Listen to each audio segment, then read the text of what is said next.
뭘 구분해서 봐야 되냐면 일단 이 방은 애초에 8인용으로 나온 거예요. 많이 들어가면 10명까지 들어갈 수 있는 용도로 만든 큰 방이야. 이 안에서 제일 고급진 큰 방인 거고, 그렇기 때문에 이 안에 모여있는 인원수는 사진 찍어준 사람까지 친다고 하더라도 3명에서 4명 정도가 접도를 받았을 거라는 겁니다. 여러분이 이제 룸방을 가시는 문화를 보실 때 보통 이렇게 디귿자로 방에 빠지잖아요. 여기 앉는 사람이 VIP입니다. 접대를 받으려면 여기 앉는 거예요, 여기. 그 다음 레벨이 이쪽에 앉습니다, 우측에.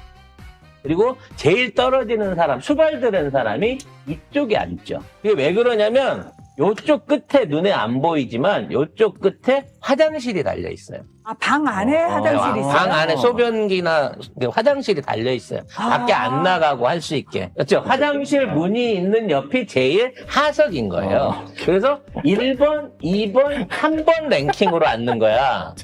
예?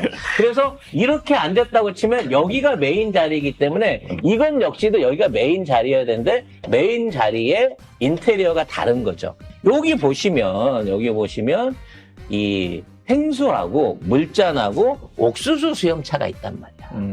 저 옥수수 수염차는 일반적인 가게에서는 잘 안 쓰는 대일 옥수수 수염차라고 업소에 주로 들어가는 싼 옥수수 수염차예요. 근데 이제 중요한 건 아까 얘기한 거야. 여기 있는 랭킹이 1번, 2번, 3번인데 지금 사진 찍힌 걸 봐봐요. 지기현이 이쪽으로 밀려나 있잖아요. 맨 오른쪽으로. 이 안에서 기념사진 한 번 찍자고 옮기는 경우는 굉장히 불편해서 없어요. 지기현이 오른쪽에 앉아 있다는 거야, 오른쪽에. 즉, 옆에 있는 이 두 사람들에 비해서 지기현이 직제가 낮다는 거예요, 이거는. 급이 낮다. 급이 낮다는 거야. 접대라고 하더라도 지기현이 메인 접대가 아니라 이 양반이 메인 접대일 가능성이 높아요. 파란색을 입은 거예요. 가운데. 그러면 돈을 내시는 분은 이 옆에 계신 분일 수도 있고 또는 파란색이나 이 지금 양복을 입고 있는 것으로 보이는 저 사람인 거고 지기현은 여기 딸려간 거예요. 생각을 해봐봐. 내가 메인으로 지기현이 센터에 앉았다 그러면 이 가운데 자리에 앉았을 거고 사진을 찍게 되더라도 야 모여 한 장 찍게 라고 하더라도 가운데 존재를 해야 되는데 가운데 파란 티셔츠를 입은 사람이 앉아있어. 이 사람은 만일에 지기현을 접대하러 온 사람이면 저렇게 자유롭게 못 입어요. 이 사람은 양복을 다 입고 온 걸 보면 저 사람은 변호사이거나 접대를 하는 사람일 가능성이 높지만 훨씬 자유롭게 파란색 반팔티를 입고 올 수 있는 사람은 상석에 앉을 수 있는 사람은 지기현보다 높은 사람이야. 와. 그래서 돈을 냈던 사람이거나 아니면 회장님이거나 아니면 지기현보다 직위가 높은 판검사일 가능성이 높다고 나는 생각을 해요. 호호. 그래서 저 모자이크를 세게 지운 이유는 절대로 이 사람들의 신변이 드러났을 때, 왜냐면 이건 민주당이 갖고 있는 사진이잖아.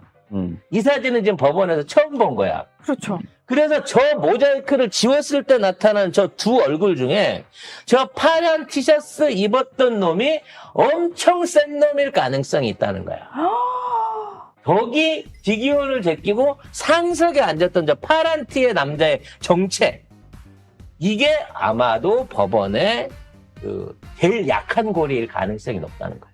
오늘 신상. 오늘의 신상은요, 비건 천연 화장품인데 가성비부터 품질이 최고 제품이라고 합니다.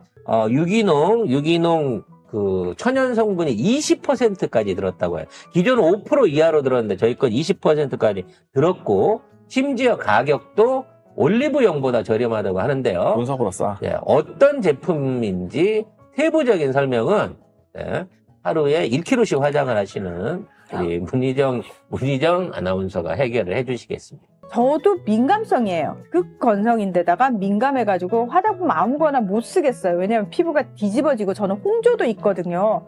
그런데 그런 게 1도 없었다는 거예요. 자극이 너무 없어요. 그래서 테스트가 인증이 됐기 때문에 네, 이게 너무 피부 자극이 좋습니다. 없고. 그래서 수분은 잡아야 되는데 촉촉하게는 해야 되는데 여러 개 얹을 수 없는 상황이고 그렇다고 해서 그렇게 하면은 또 너무 건조하고 되게 고민이 많을 때가 바로 요때 이제 막 기온이 올라가기 시작할 때거든요. 만약에 저처럼 좀 극건성이다 하시는 분들은 그냥 종류별로 쫙 구매해가지고 순서대로 이거 책자가 나와요. 이렇게 바르시면 됩니다.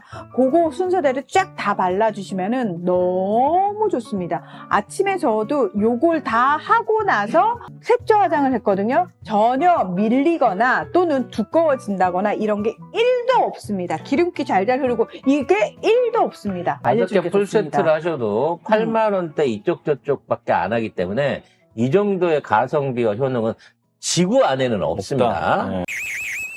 아마도 중앙지검 관련된 사법부 관련된 검사들이 강남에서 술 먹던 거는 행적이 다 털렸을 것이다라고 예언을 드렸는데 진짜 그런 것 같아요. 이 양반들이 아예 부업을 했더만 룸사롱에서. 와. 자, 관련된 단독 보도 보시고 지기현 판사가 법원 내에서 이른바 검은 손으로 불리면서 술자리를 마련해 동료 판사들을 불러내고 변호사나 사건 관계를 소개하는 역할을 했다는 충격적인 증언이 나왔습니다. 법원 용어로 검은 손이라고 하는데 술 잘 사는 자리에 세팅해놓고 다른 사람들 불러서 같이 어울리게 하는 걸 검은 손 한다고 한다. 지기현이 검은 손 한다는 것을 알고 있었기 때문에 저는 안 좋아했다라고 이야기를 했습니다. 이 검은손 행태는 법원 내에서 일부 판사들 사이에서 공공연한 비밀이었고요. 동기 변호사들은 이미 지기현 판사의 이런 행각을 잘 알고 있었다고 합니다. 윤석열이 탈옥한 이후에, 윤석열을 탈옥시켜준 이후에 그동안 쉬쉬하던 이야기들이 법원 내에서 퍼졌다고 합니다. 룸사롱 그렇게 많이 간다며, 술 좋아한다며, 골프 많이 친다며. 사실 이거는 그 법조계의 오랜 간행입니다. 이런 짓들을 전문적으로 알선하는 일부 판사들이 있어요. 이런 사람들은 법원 안에서는 내부적으로 굉장히 대접받지만 승진은 못합니다. 주변에 있는 동기들이나 이런 사람들이 저 새끼 술 얻어먹으러 다니면서 뭐 애들 붙여주고 이런 거 다 알아. 저 새끼는 승진을 포기한 놈이기 때문에 안 건드린단 말이야. 근데 그런 애가 올라가잖아요. 바로 경쟁하던 동기나 기수들한테 이게 가는 거예요. 그러니까 변호사를 불렀는데, 판사가 변호사를 부르는데 술값을 왜 내겠습니까? 그 얘기는 그 부른 자리에 그 회사가 수임하거나 또는 수임을 원하는 일종의 고객을 데리고 와가지고 거기에서 매칭을 시켜주는 거예요. 그래서 이런 용도로 지기현이가 그동안 작업질을 많이 했고, 그래서 제가 지기현이 그 접대 사진을 보면서 이 사진 안에 메인은 저 파란 옷 입은 사람. 옷 입은 사람이다. 이 자리는 지기현이가 접대받으러 나간 자리가 아니다라고 주장하는 이유에 또 하나의 근거가 생긴 거야.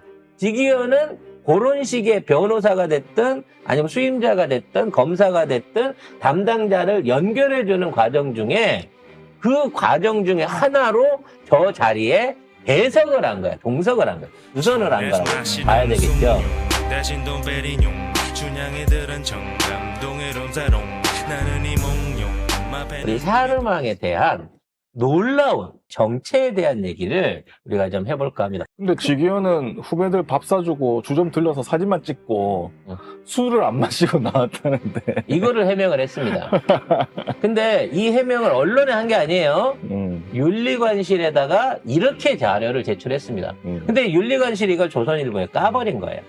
윤리감사관실. 이게 왜 문제가 있냐면, 자, 첫째로 주점에 들렸다 그러면 주점에 갔다는 걸 인정한 거예요. 그러니까. 저긴 간 것 맞아. 룸사롱 갔네, 갔어. 이미 이제 한 말을 거짓말을 한 거죠. 그 다음에 후배들이라고 해서 후배들, 동석자들을. 근데 사진이 까졌을 때 후배가 아니네?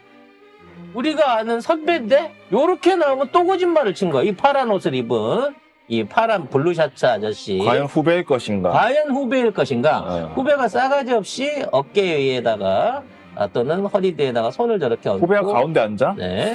사진을 찍을 수도 있을 것인가 의심스럽지만 한번 후배라고 치자고요. 네. 그러니까 후배랑 갔다는 것도 그렇고 이제 술을 안 먹고 나왔다 그랬잖아요. 이 안에서 개판 취해갖고 놀고 있는 사진 나오면 어떡할 건데? 술 안 먹고. 술 안 먹고 했다. 그날 아니었다라고 얘기를 하겠지. 아니 똑같은 옷을 입고 있는 사진이 있으면 이 옷을 그냥 늘 여기 갈 때는 이런 옷을 입었다. 아 여기 파티복이 이거야? 그럼 여기서 볼 수 있는 건 뭐냐? 첫째, 직위원은 VVIP는 아니다. 목적에 의해서 거기 와가지고 접대를 받고 이용당한 놈일 가능성이 높다는 겁니다. 어제 이상우 기자가 충격적인 얘기를 했어요. 샤르망을 운영하고 있는 업주가 99만 원 세트의 업주다는 거예요. 아, 거기가 여긴 아니었잖아요. 다른 장소는 다를 뿐인데 같이 운영을 했었다는 거죠. 그러니까 그걸 운영하다가 샤르망으로 옮겨온 거예요. 샤르망의 영업 형태가 일반미로 장사하는 점오룸이었다는 거야. 일반미. 아는 일반미 한 명 있어요. 그리고 샤르망의 원조 대표 고객 VVIP는 과거 박영수 특검이었다는 거야. 네. 그분이 또 즐겨가던 곳도 한 곳 알아요. 근데 그분이 예전에는 볼케이노를 자주 가셨는데 볼케이노 5층을 자주 가셨는데 거기가 없어진 거야. 그 업을 이어받은 게 샤르망이었다는 거죠. 그래서 이런 류의 업을 통해 가지고 검찰 법조계하고 매우 밀접한 인연을 갖고 운영되어 온 가게가 샤르망이었다는 거예요. 그래서 이 샤르망에는 박영수는 당연히 중요 손님인 거고 과거에 윤석열도 왔었다. 국짐 주요 의원들도 왔었다. 특히나 현 대통령실 수석 출신 의원도 자주 왔다 갔다 했다. 이걸 따져놓고 보면 사실상 이 업소는 작은 볼케이노인 거예요. 볼케이노에서 일반미들하고 어울려갖고 안전하게 소문 안 내게 놀던 애들이 옮겨가지고 이거를 민영화한 데가 샤르망이었고 이 민영화된 업소를 그러니까 윤석열 총장 때부터죠. 99만 원 세트 때 그 사람들 받아가지고 운영을 했었다고 하니까 그 검사들 같이 운영을 했다고 치면 이거는 오래전부터 검찰의 나와바리 그쪽 애들이 중심적으로 모이는 사교의 중심지였을 가능성이 높다는 겁니다. 그런 집에서 직위원은 겉다리였다는 메인이 아니었다는 거예요. 왜 그러냐면 직위원이 본격적으로 강남 이제 그 얘기는 제가 드렸어요. 작년 11월에 중앙지검에서 강남경찰서 풍속계 부를 날려가지고 그때부터 열이 받아갖고 주변 조사를 했다고 하는데 그때 주변 조사를 하던 중에 샤르망에서 직위원이 왔다 갔다 하는 걸 포착을 했어. 근데 지금 이 사진이 그때 사진하고 이건 8월달 사진이니까 이건 내란하고 아무 관계가 없어요. 사실 이때 나타난 직위원은 내란 재판을 하거나 또는 내란 재판을 하기 위해서 접대를 받을 이유가 없는 그냥 술 잘 먹고 검은 손이었던 판사 나부랭이밖에 안 됐던 놈이라는 거지. 근데 왜 직위원이가 찍혔냐?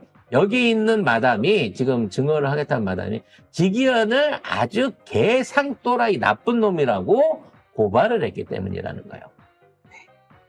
직위원이 이건 이제 경찰 쪽에 이제 진수 일부라고 하는데 직위원이 올 때마다 술을 먹고 이제 거기에 오는 아가씨들 일반인이잖아요. 그 아가씨들한테 2차를 강요를 하면서 마담하고 아가씨를 괴롭혔다는 거야. 그래서 직위원을 찔른 거예요. 강남경찰서에다가. 너무 진상이어서. 너무 진상이어서 얘가 나중에 내란 관련된 재판을 하게 된 거야. 이거는 불과 그보다 조사에서 던질 때도 훨씬 큰 거거든. 그러니까 윤상현 털에서 딜을 친 거야.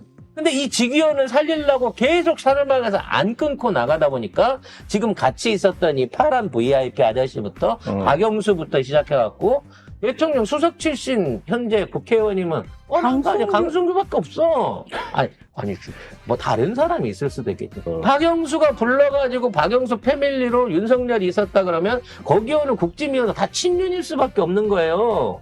그래서 사르망을 파면 팔수록 이게 결과적으로는 윤석열로 올라가게 되는 거고 마찬가지로 김건희하고 연결고리가 만들어지게 될 거라는 거지. 윤석열 측, 그 김건희 측에서 이번 내란 재판에 이용하기 위해서 덫을 놔서 잡았을 가능성이 높다는 거야.